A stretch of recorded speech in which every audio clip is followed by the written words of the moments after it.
أكبر.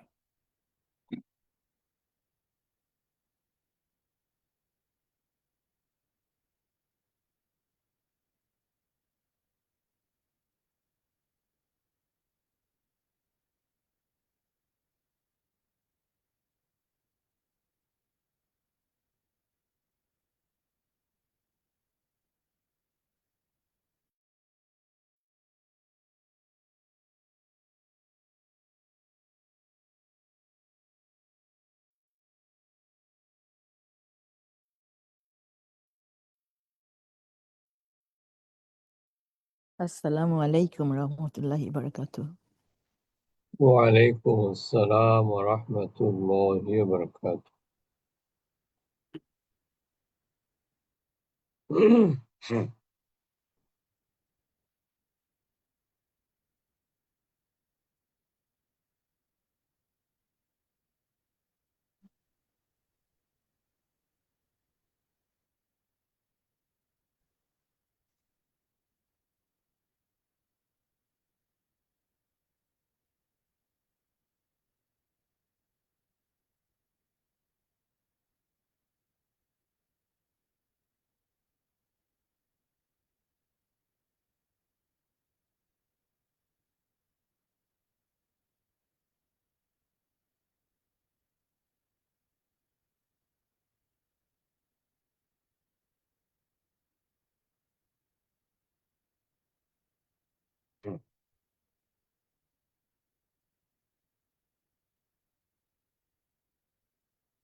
আলহামদুলিল্লাহি রাব্বিল আলামিন ওয়াসসালাতু ওয়াসসালামু আলা আশরাফিল আমবিয়াই ওয়াল মুরসালিন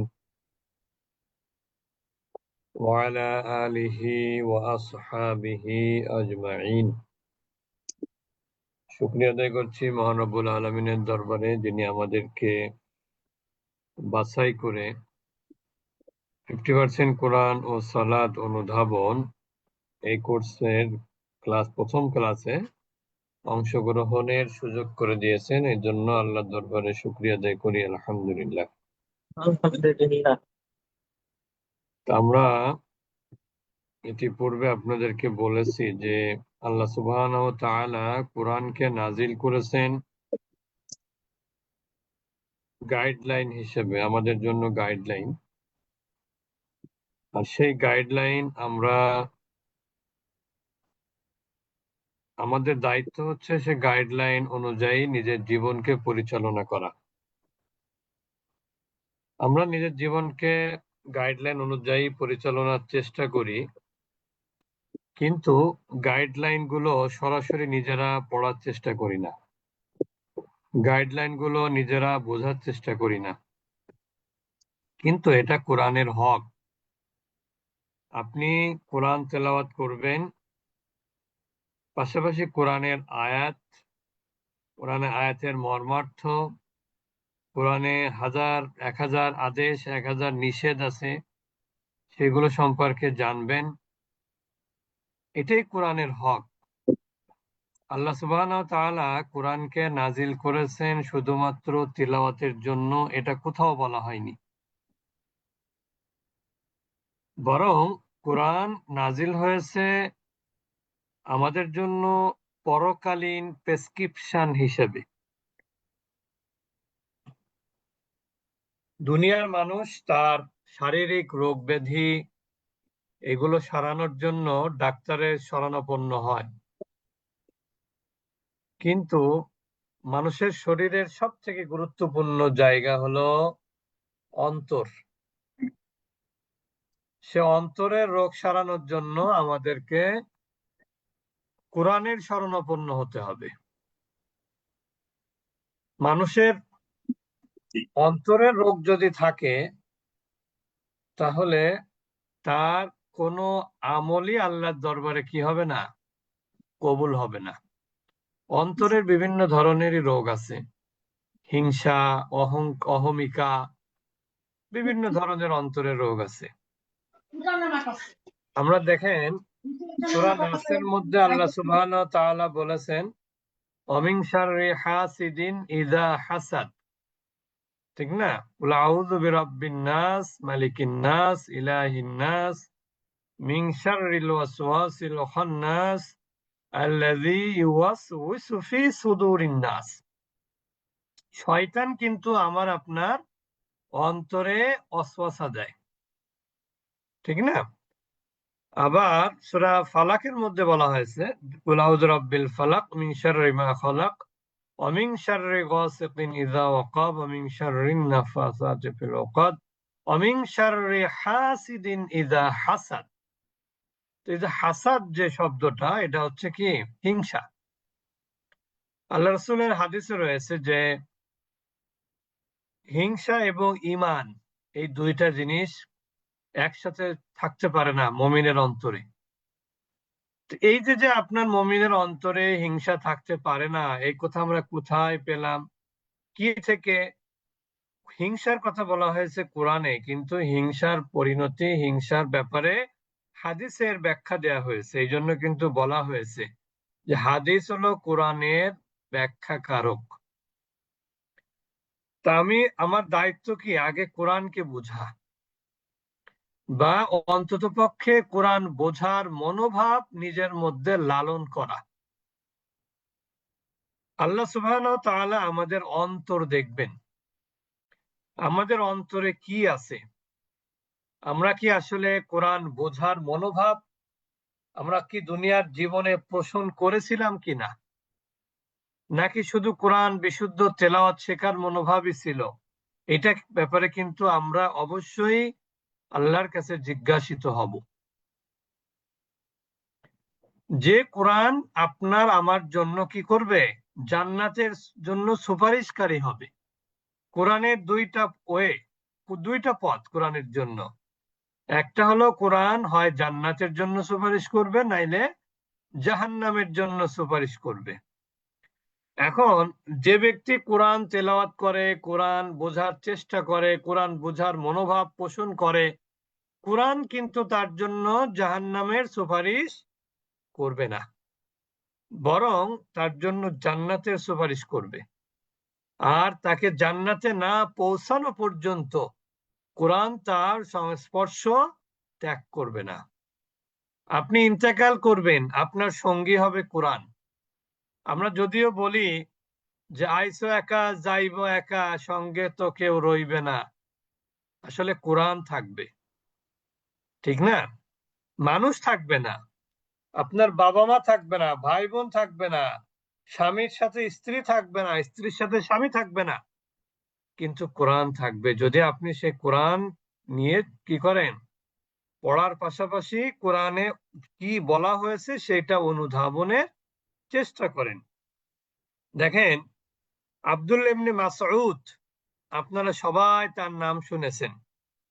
আব্দুল্লাহ ইবনে আব্বাস, এই দুইজন হলেন অধিক পরিমাণে, দুজনে তাফসির কারক, মুফাসসির বলা হয় সব থেকে বড়। এর পাশাপাশি আব্দুল্লাহ ইবনে মাসউদ ছিলেন একদিকে কোরআন ভালো বুঝতেন, অপরদিকে হাদিস বর্ণনাকারী, অধিক সংখ্যক হাদিস বর্ণনাকারী সাহাবীদের মধ্যে তিনি একজন ছিলেন।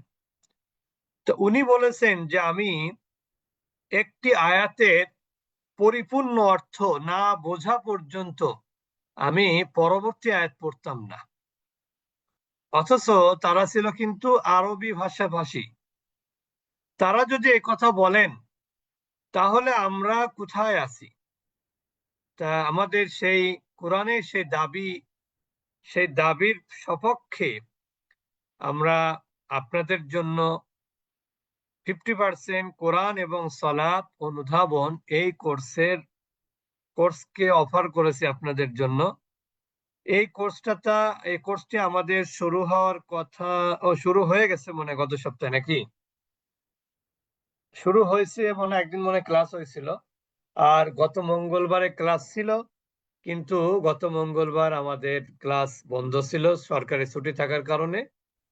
তো এই জন্য আমরা আজকে বৃহস্পতিবার আমরা এই ক্লাসটি করছি।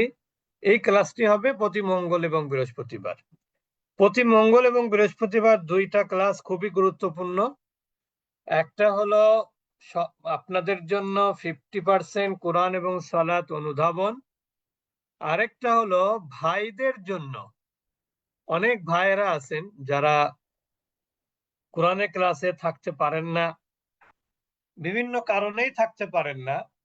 শয়তানের ওয়াসওয়াসা তো আছেই, এর পাশাপাশি ব্যক্তিগত ব্যস্ততা, সামাজিক কাজকর্ম থাকার কারণে অনেকেই দিনের বেলায় অথবা সন্ধ্যায় কোরআনের ক্লাসে থাকার সুযোগ পাচ্ছেন না ভাইয়েরা। আমরা সেই সমস্ত ভাইদের জন্য দুইটা দিন আমরা ক্লাস রেখেছি, একটা মঙ্গলবার আর একটা বৃহস্পতিবার রাত 9টায়। অর্থাৎ রাত 9টায় তারা এই ক্লাস করতে পারবে ইনশাআল্লাহ। তো যেদিকে আমরা ছিলাম সেটা হলো 50% কোরআন এবং সালাত অনুধাবন। এখানে যদিও বলা হয়েছে যে 50% কোরআন এবং সালাত অনুধাবন, আসলে প্রশ্ন হলো 50% কোরআন আমি কিভাবে বুঝবো? এই কোর্স পড়লে আপনি 50% কোরআন বুঝবেন না। এই কোর্স পড়লে আমার হিসাবে আর কি, আমরা অনেকে অনেক কিছু বলি, আমরা 50 এই কোর্স করলে, এতটা শব্দ প্র্যাকটিস করলে আমরা এই হয়ে যাব, ওই হয়ে যাব। হ্যাঁ, আমাদের এতটা ক্লাসে আমরা সব কোরআনের 50% অর্থ বুঝতে পারবো। আমি অত আপনাদেরকে আশা দিচ্ছি না। আমি শুধু এতটুকু বলবো, 50% কোরআনের শব্দ অর্থাৎ 50% কোরআনের শব্দের স্ট্রাকচার, এইটা আপনি বোঝার সক্ষমতা অর্জন করবেন ইনশাআল্লাহ। আর যেহেতু এই কোর্সের মধ্যে সালাত অনুধাবন, অর্থাৎ যদিও আমরা সেই দিকে না যাওয়ার জন্য আমরা আরেকটা কোর্স আপনাদের জন্য অফার করেছি, সালাত অনুধাবনের কোর্স। ওই কোর্সটা হয় হলো প্রতি শনিবার এবং রবিবার বিকাল 3টায়। কোর্সের নাম হলো বুঝে বুঝে সালাত আদায়, অথবা সালাত পড়ি বুঝে বুঝে। অর্থাৎ আমরা 50%-এর একটা অংশকে আমরা নিয়ে গেছি হলো শনিবার বিকাল 3টায়। সেখানে আমরা সালাত অনুধাবনের জন্য, অর্থাৎ আমাদের যে মনোযোগ নষ্ট হয় সালাতে, তার সব থেকে যে বড় কারণ সেটা হলো আমরা সালাতে মূলত আমরা আল্লাহর সাথে কথা বলি, কিন্তু আমরা আল্লাহর সাথে কথা বলে এটা আমরা মুখে স্বীকার করি বা বই পুস্তকে আমরা সেটা লেখা পাই, কিন্তু আমরা আসলে বাস্তবে আমাদের সেই পারফরমেন্স, আমাদের সেই অভিজ্ঞতা আমরা কিন্তু আমাদের নাই। এই জন্য আমরা 50% কোরআন এবং সালাতের গ্রামার আমরা পড়বো এখানে। আর সালাত অনুধাবনের যে বিষয়টা, এইটা আমরা কোরআনের যে পাঠ, এইটা আমরা পড়ি হলো ওই শনি এবং রবিবার বিকাল 3টায়। ওইখানে পূর্ণাঙ্গ সালাতের নিয়ম কানুন, সালাতের মধ্যে যা কিছু পড়া হয় সব কিছু ওইখানে আমরা আপনাদেরকে জানানোর চেষ্টা করব। আমরা তো আসলে বোঝাবো, বুঝিয়ে দিব 100%, এটা আমরা বলতে পারি না। তো আমরা এখন চলে যাচ্ছি 50% কোরআনিক গ্রামারে, অর্থাৎ যে গ্রামার পড়লে আপনি 50% শব্দ বুঝতে পারবেন, যে এটা ইসমুন, এইটা ফিইলুন, এইটা হলো হারফুন। এখন একটা জিনিস দেখেন, বাক্য তৈরির ক্ষেত্রে, সেটা আরবি হোক, সেটা বাংলা হোক, সেটা ইংরেজি হোক, বাক্যের ক্ষেত্রে আমাদের কি কি লাগে? বাক্যের ক্ষেত্রে আমাদের লাগে হলো ইসমুন, ফিইলুন, হারফুন। যেমন আপনি বলবেন আমি কোরআনের ক্লাসে যাব, আমি কোরআনের ক্লাসে যাব। একটা জিনিস দেখেন, আমরা এখানে দেখাই, আমি মাউস দিয়ে লিখতেছি তো একটু লেখাটা একটু হয়ে যাবে। আমি কোরআনের বা কোরআন ক্লাসে, একই কথা, কোরআন ক্লাসে যাব। এখন দেখেন এখানে ভার্ব কোনটা, এখানে ভার্ব কোনটা, যাব, ঠিক না? এখানে ভার্ব হলো যাব। আর এখানে নাউন কোনটা, আমি, অর্থাৎ প্রোনাউন। এটাকে আমরা কি বলি, নাউনের পরিবর্তে যেটা ব্যবহার হয় সেটাকে আমরা বলি প্রোনাউন। আবার দেখেন কুরআন, কুরআন এটাও নাউন। ক্লাস এটা কি, এটাও কিন্তু নাউন। তার কারণ কি, এটা তো আর ভার্ব না, এটা তো আর প্রোনাউন না, এটা আবার প্রিপোজিশন না, ঠিক না? কোরআনের ক্লাসে এখানে একটা প্রিপোজিশন আছে, ক্লাসে। হয়তো ইংলিশ করতে গেলে সেখানে একটা প্রিপোজিশন লাগে, আরবি করতে গেলে সেখানে একটা প্রিপোজিশন লাগে। তার মানে ইংরেজিতে যেটা প্রিপোজিশন, আরবিতে সেটা কি, হার্ফ। ইংরেজিতে যেটা কনজাংশন, সেটা আরবিতে কি, হার্ফ। মনে রাখবেন, বুঝতে পেরেছেন? এখন হার্ফ, হার্ফের কিন্তু দুই ধরনের অর্থ আছে। একটা হার্ফ মানে হচ্ছে কি অব্যয়, আরেকটা হারফুন মানে কি লেটার। তা বাংলা বর্ণকে আরবিতে কি বলা হয়, হার্ফ বলা হয়। আর কয়েকটি হার্ফ মিলে কি হয়, একটা কালিমা বা শব্দ হয়। কালিমা বা শব্দ তিন প্রকার আমরা জানি, একটা হলো ইসমুন, একটা ফেইলুন, আর একটা হলো হারফুন। ইসমুন হচ্ছে বিশেষ্য, আরবিতে প্রোনাউন এটাও বিশেষ্য। মনে রাখবেন, আরবিতে প্রোনাউনটা কি বিশেষ্য, আরবিতে অ্যাডজেক্টিভ সেটাও কি বিশেষ্য, আরবিতে আপনার অ্যাডভার্ব সেটাও কি বিশেষ্য। আর ফেল বা ক্রিয়া এটা তো একটাই, এর কোনো ভাগাভাগি নেই, ফেল বা ক্রিয়ার কোনো ভাগাভাগি নাই। হারফুন অব্যয়, অব্যয় কি জিনিস, অব্যয় হচ্ছে যেমন আমরা পড়ি প্রিপোজিশন, এটা অব্যয়, কনজাংশন এটাও অব্যয়। তাহলে এগুলো সব মিলে আমরা একটা বাক্যের মধ্যে কি কি পাই, ইসমুন পাই, ফেইলুন পাই, আর কি পাই, আমরা আর পাই হলো হারফুন। তাহলে ইসমুন, ফেইলুন, হারফুন, এই তিনটা জিনিস আমরা কোথায় পাই, বাক্যের মধ্যে পাই।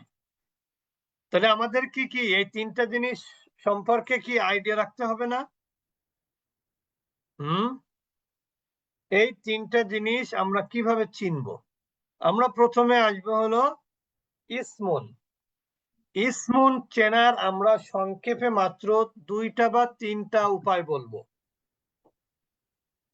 একটা হলো যে কোনো শব্দই কিন্তু ইসেম না, যদি কোনো শব্দের শুরুতে কি থাকে, আল। মনে রাখবেন, আমি একটু সাদা বোর্ডে যাই, সেটাই মনে ভালো হবে। ও এখানে সাদা বোর্ড নাই, অন্য স্লাইডে ছিল। আচ্ছা আমি এখানে লিখে দেখাচ্ছি। আমি ইসেম বা নাউন চিনবো কিভাবে, হয় শব্দের শুরু দেখে চিনবো অথবা শব্দের শেষ দেখে চিনবো। কে বলতে পারবেন যে শব্দের শুরুতে কিভাবে আমরা নাউন চিনবো? শব্দের শুরুতে আল থাকলে, শব্দের শুরুতে আল থাকবে, মাশাআল্লাহ। শব্দের শুরুতে আল থাকবে। আর শব্দের শেষে কিভাবে চিনবো? তানবিন। শেষে তানবিন শব্দের শেষে তানবিন থাকবে। এবার আমরা আসি আল এবং তানবিনের ব্যাপারে আপনাদেরকে একটা আইডিয়া দিব। আল এবং তানবিন, যেমন দেখেন এইটা হলো আল, আর একটা কি তানবিন। তানবিন কাকে বলে, দুই জবর, দুই জের, দুই পেশ। দেখেন এই দুইটা কি আছে, উইং আছে। একটা হলো ইংরেজিতে যেমন আছে এ অথবা ইয়ান, আর এইটা ইংরেজিতে আছে দা বা দি, যেটাকে আমরা বলি আর কি। তাহলে এ এবং এন এই দুইটা হচ্ছে কি তানবিনের অর্থ দেয়। তানবিন এ এবং এন এর অর্থ দেয়। ভালো করে খেয়াল করব আমরা। তানবিন কিসের অর্থ দেয়? এ অথবা এন। and যেমন দেখেন আমরা যদি এখানে লিখি যে কিতাবুন, কিতাবুন, এটার অর্থ কি করবেন? একটি বই। একটি বই। যদি আপনি ইংলিশ লেখেন অর্থ তাহলে কি হবে? এ বুক, a ঠিক না? book. এ বুক। তার মানে এখানে তো অ্যান হচ্ছে না। এবার আপনি দেখেন এখানে আমি যদি আলটা এর সাথে যুক্ত করে দেই তাহলে তখন হবে কি আল কিতাবু, Kitab তখন অর্থ হবে দা বুক। কি হবে? দা বুক, তার মানে কি বইটি। বইটি। এখন একটা জিনিস আপনারা খেয়াল করেন, ইংরেজিতে কোনো নাউন আর্টিকেল ছাড়া কিন্তু ব্যবহার হয় না। হয় সে নাউনের আগে এ বা এন বসবে অথবা দা বসবে, যদি সেটা নাউন হয়। তবে এখানে একটা সমস্যা আছে, সেটা হলো যে যখন কোনো নাউনের আগে অ্যাডজেক্টিভ আসে, বিশেষ করে ইংরেজিতে, তখন আর্টিকেলটা কিন্তু অ্যাডজেক্টিভের আগে আসে। এটা তো আপনারা জানেন। যেমন আমি যদি বলি he is a bad boy, সে একজন কি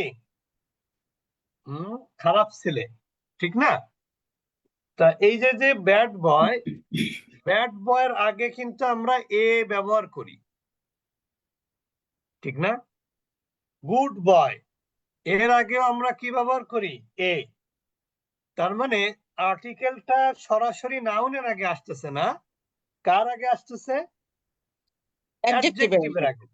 এখন এখানে হ্যাঁ, এখনো দেখেন এখানে কিন্তু আমরা একটা করি, সমন্বয় করি।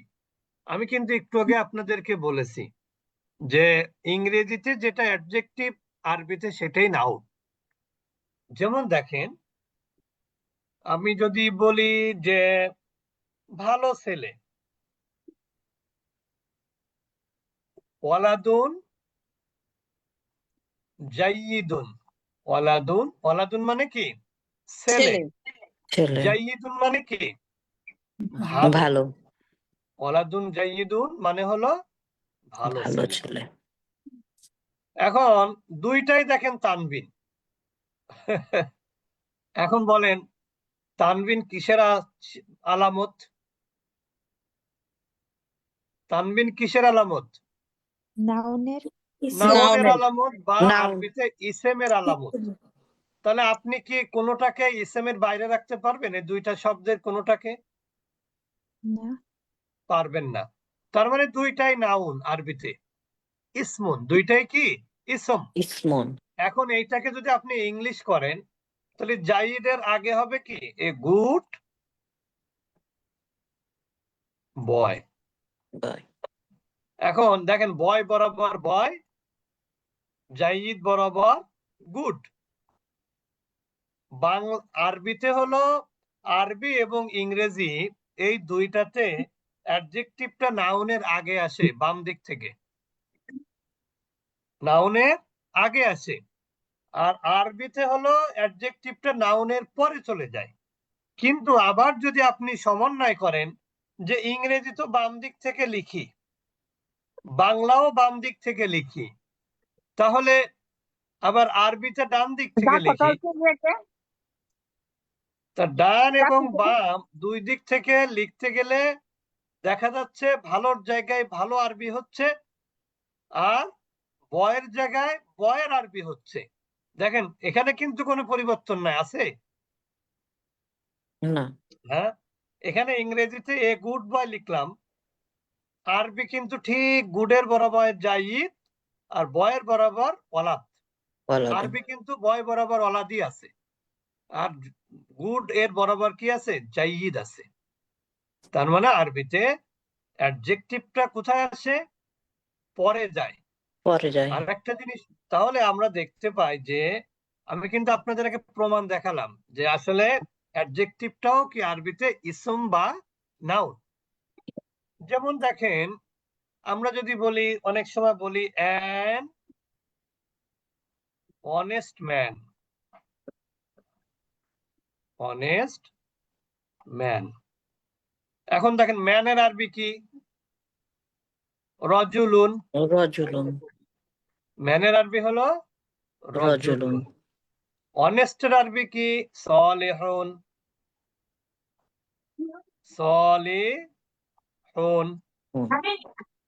তাহলে দেখেন এই যে এন এর অর্থ কে দিল? এই এটা তানবিন দিয়েছে, তানবিন। তানবিন। এখানে তো জি, কোনো জায়গায় লেখা নেই এ, মানে এখানে একজনের আরবি কি রজুলুন সলিহুনের মধ্যে আছে লেখা? আরবি আছে? না, নাই। তাহলে একজনের অর্থটা কে দিল? একজনের অর্থ তানবিন, দিয়েছে তানবিন। তাহলে এবার বুঝলাম আমরা যে আরবিতে এ এবং এন এটা কোন ধরনের আর্টিকেল, ডেফিনিট না ইনডিফিনিট? ইনডিফিনিট। ইনডিফিনিট, ইনডিফিনিট অর্থাৎ অনির্দিষ্ট। তার মানে কিন্তু আমরা আরেকটা জিনিস শিখে নিলাম, সেটা হলো এন যদি অনির্দিষ্টের আলামত বা চিহ্ন হয়, তাহলে তানভিনটা কিসের চিহ্ন হবে? এনের অনির্দিষ্টের চিহ্ন হবে, ঠিক না? এ বা এন যদি অনির্দিষ্টের চিহ্ন হয়, তাহলে তানবিনটাও তাই হবে। যেমন রজুলুন সলিহুন, একজন সৎ লোক, এটা কি নির্দিষ্ট না অনির্দিষ্ট? অনির্দিষ্ট। অনির্দিষ্ট। একজন অনির্দিষ্ট। সৎ লোক তো পৃথিবীতে অনেক আছে। এখন আপনি কাকে বোঝাচ্ছেন এটা তো আর বুঝতেছি না আমরা। বোঝা যাচ্ছে রজুলুন সলিহুন বলতে গুলশানের একজন লোক, রজুলুন সলিহুন বলতে অমুক বাড়ির একজন লোক, রজুলুন সলিহুন বলতে বোঝা যাচ্ছে যে রফিক না করিম? বোঝা যাচ্ছে না। বুঝতে পেরেছেন এবার?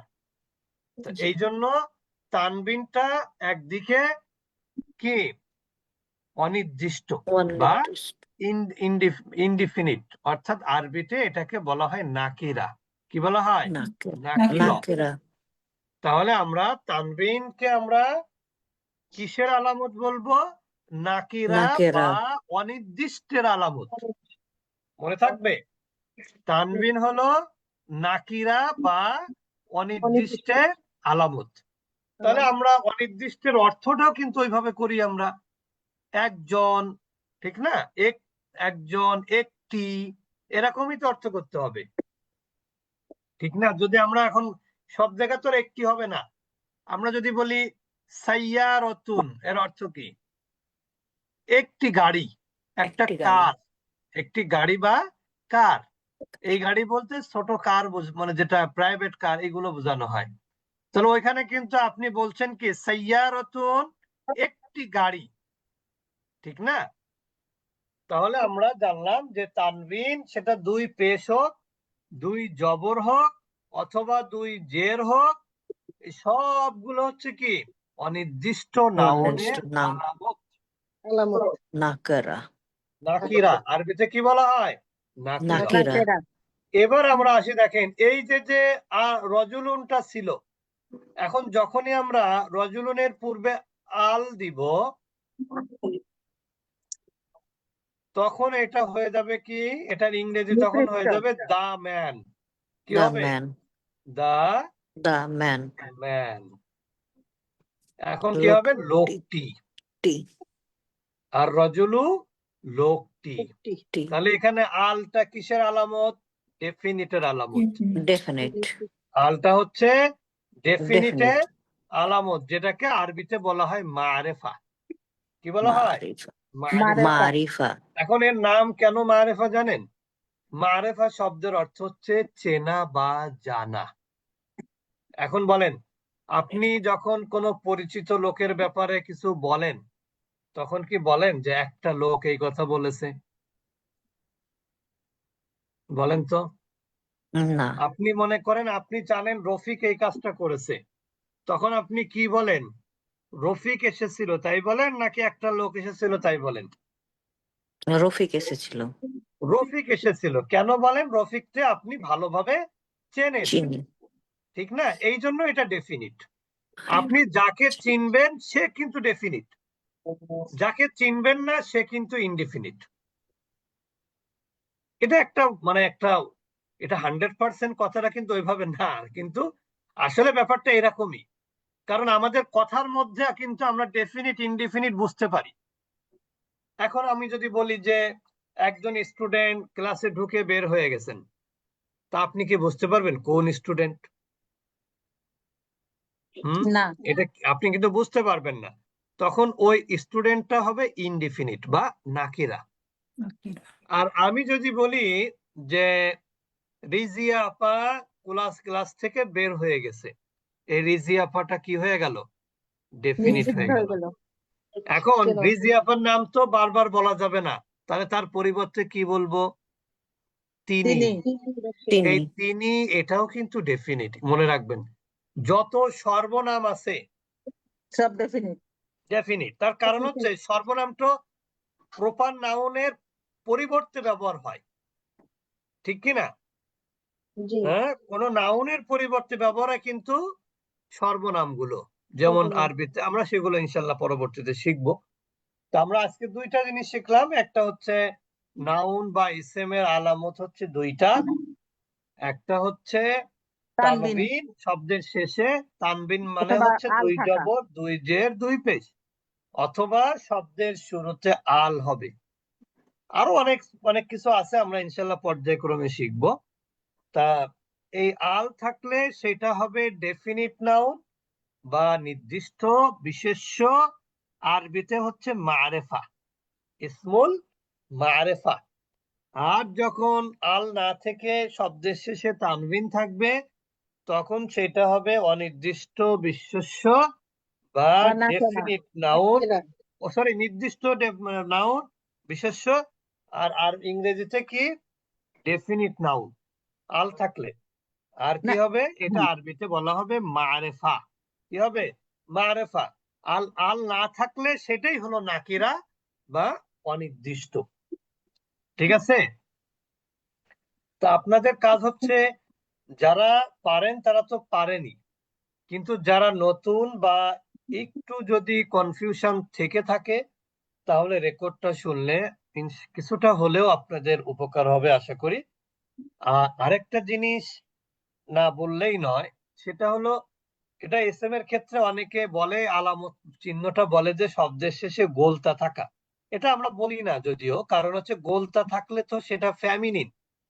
এটা তো আমরা শিখবো যে মাস্কুলিন বা ফেমিনিন কিভাবে হয়, এটা আমরা ইনশাল্লাহ শিখবো। সেই জন্য আমি এসএম এর আলামতের মধ্যে ওইটা আনলাম না, কারণ যার মাস্কুলিন আছে তারই তো ফেমিনিন আছে নাকি? হ্যাঁ, মাস্কুলিন ফেমিনিন কি ইসেম ছাড়া হয়? বলেন, হয় না। কিন্তু ভার্বের মধ্যে মাস্কুলিন ফেমিনিন আরবিতে আছে, ইংরেজিতে নাই।